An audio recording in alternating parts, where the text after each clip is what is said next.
How's it going? My name is Hannon and I work as a assistant producer and a bulletin reader on Off the Ball. But I'm not here to talk about sport.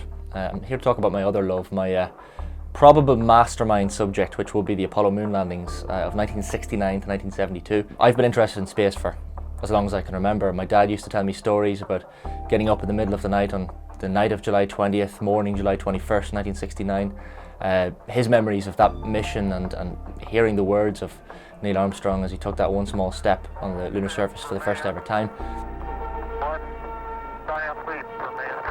I think the Apollo 11 mission is the most important moment in mankind's history, in certainly the 20th century, from a philosophical point of view, from a historical point of view, and from a scientific point of view. These guys landed on the moon with computer power no stronger than you have on your iPhone. There are human footprints there. There is a American-made craft sitting on the surface. Those boot prints are still there today. That flag, in fact, is still there today, although faded by the sun. But because there's no wind or atmosphere on the surface of the moon, all remains as it was back in 1969.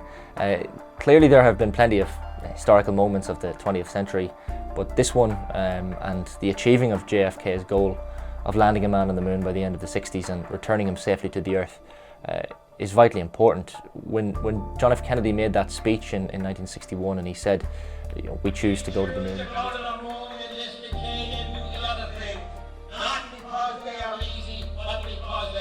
He wasn't kidding. It was a very hard thing to achieve.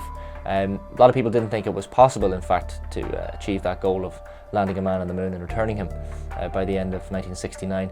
But it happened, and the fact that we're here sitting 50 years later and we haven't returned to the surface of the moon, I know is a bone of contention to many of the astronauts I've spoken to.